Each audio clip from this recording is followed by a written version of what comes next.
En Exitosa presentamos Hablemos Claro. No es posible que la agenda de los medios de comunicación sea el 90% de basura política, porque eso es 90% de basura política. Con eso estamos intoxicando la mente de los ciudadanos. En vez de mostrarles este escenario del que he querido hablar y del que hablamos hace rato, y es el mensaje que nos está llegando de todos lados y nos tiene que venir de fuera para que sintamos el baldazo en la cabeza.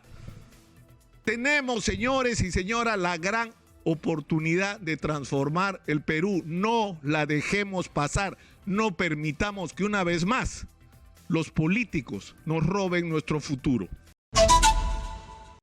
Está absolutamente claro que el gran problema del Perú hoy no son sus posibilidades como país en términos económicos. Es decir, esto se ha repetido hasta el cansancio y hay algunos que no terminan de entenderlo. Estamos frente a una de nuestras grandes oportunidades como república.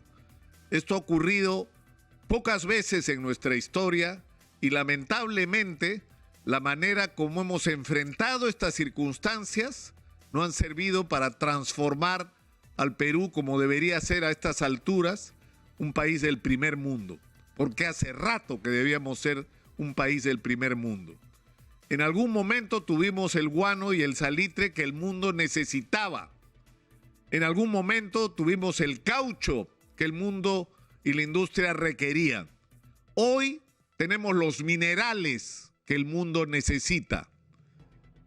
El proceso de reactivación económica mundial que está ocurriendo en este momento y que según todos los indicios va a durar varios años, va a tener como uno de sus efectos más importantes la elevación del precio de aquello que nosotros tenemos, los minerales y sobre todo el cobre, pero no solo el cobre, que es nuestra extraordinaria ventaja. Junto con eso, tenemos una extraordinaria posibilidad. Si algo no ha dejado de hacer la humanidad durante esta tremenda crisis del coronavirus es de alimentarse y de buscar además, en este contexto donde la preocupación por la salud pública se ha convertido en una prioridad para los seres humanos, el tener acceso a una alimentación saludable.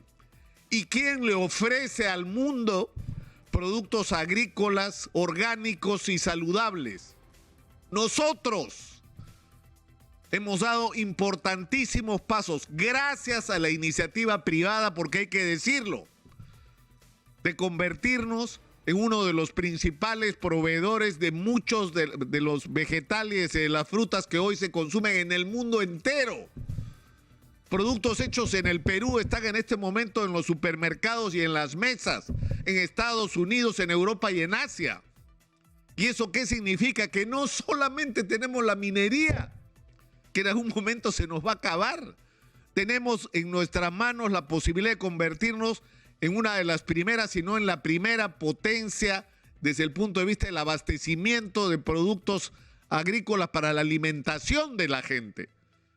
Nuestras posibilidades son extraordinarias. Se ha hablado hasta el cansancio del enorme potencial que implicaría ampliar el área agrícola en la costa, activando los procesos de irrigación de los procesos de irrigación o de los superprogramas de irrigación o proyectos de irrigación que están pendientes y varados hace años, y extender esta experiencia e incorporar a la microproducción agraria a la cadena de exportación y no solamente al abastecimiento del mercado interno, lo que significaría activar esto en la sierra de una manera extendida, lo que significaría explotar nuestro recurso en la Amazonía, donde vamos a ganar más dinero, no con el petróleo, con el gas, vamos a ganar más dinero con la explotación de los recursos naturales sin depredarlos, es decir, producir medicina y cosmética en base a productos amazónicos, con los cuales podemos inundar el mundo.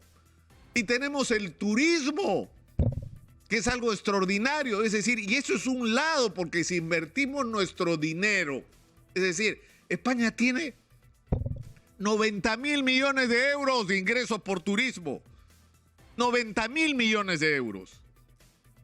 ¿Cuánto podríamos generar nosotros si explotamos adecuadamente nuestro turismo? Es decir, si le damos valor a lo que tenemos, si le hacemos acceso a los, no decenas, cientos de destinos que tenemos de toda naturaleza.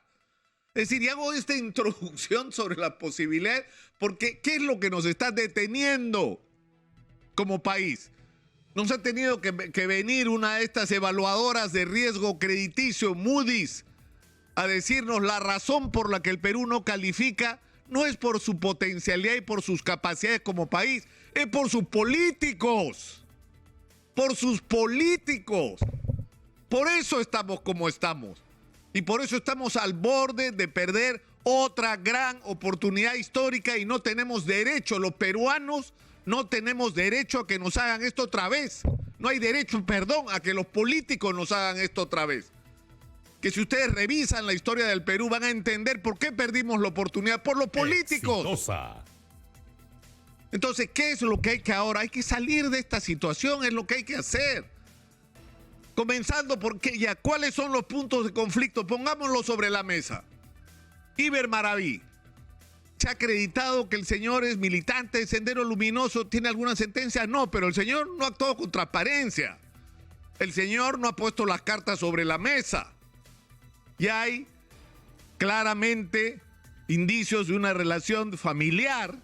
Es decir, el otro día me ha dicho acá que su suegra y su esposa firmaron por el Movadef porque la sorprendieron, pues. Iber, por favor, tu suegro es Hildebrando Pérez Guaranca, señalado como dirigente de Sendero Luminoso de la mayor importancia desde el comienzo. Hay una controversia con respecto a si fue él el que dirigió la masacre de Lucanamarca o no. En la Comisión de la Verdad lo dan por cierto, pero hay un investigador norteamericano que dice que eso no se ha acreditado como fuera, más allá de si es verdad o no es verdad. Era un dirigente de Sendero Luminoso. O sea, no me vas a decir que va a venir gente del Movadef a ofrecerle a alguien de tu familia firmar por el Movadef y que no sepa que está firmando por el Movadef. Por favor, no hemos nacido ayer. Entonces yo no estoy diciendo, porque no sería justo hacerlo, que el señor Iber Maraví es un militante de Sendero, es miembro del Movadef. No sería responsable. Pero la pregunta es si en este contexto, en el contexto creado, en el cual ha tenido un factor determinante la propia actitud de Iber Maraví, la pregunta es si vale la pena, señor presidente Pedro Castillo, que el país siga en esta situación por defender su situación o su permanencia en el gabinete. Tiene que tomar decisiones con respecto a asuntos que están creando un clima de inestabilidad que no le conviene a nadie. Pero eso es lo que tiene que ver con lo que el presidente tiene que hacer y hacerlo de una vez. Y si el presidente no lo hace, entonces el Congreso tiene que hacer lo que le toca, porque tampoco tiene sentido que se prolongue indefinidamente una situación de inestabilidad. ¿No le parece al Congreso que Iber Maraví deba seguir siendo ministro de Trabajo? Bueno, interpélenlo y censúrenlo, pero de una vez, o les interesa prolongar esta situación, esta especie de agonía, ¿no es cierto? Esta especie de agonía que estamos viviendo. Pero eso es lo que compete al tema de Iber Maraví.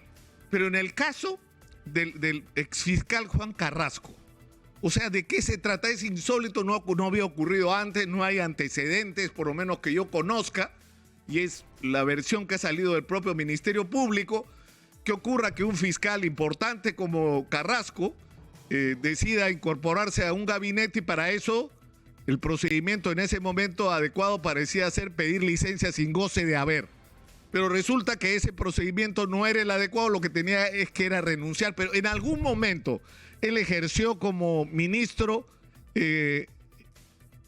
siendo todavía fiscal. No, en ningún momento ocurrió una situación donde se contrapusieron ambas funciones. En ningún momento. Entonces el incidente debería darse por aclarado y aprender la lección de lo que pasó.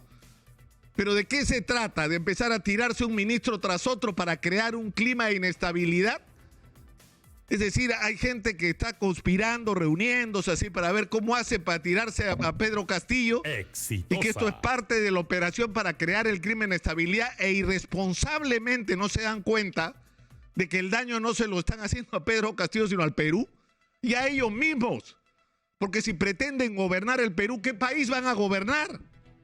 ¿Qué país es el que van a dejar después de esto? ¿Qué están esperando? ¿Que las otras centrales de riesgo nos bajen la calificación? ¿Que nos volvamos un país poco confiable en términos políticos? O sea, yo creo que este es el momento de la responsabilidad de parte de todos, del Congreso, del propio presidente de la República, que tiene que asumir su condición de tal, es el jefe del Estado y tiene que empezar a actuar como eso, como lo que es. Pero por el otro lado, es absolutamente indispensable que este país se ponga en movimiento. Es indispensable. Y no es en el escenario de la conversación y el entendimiento con los políticos en el Congreso que se van a resolver los problemas.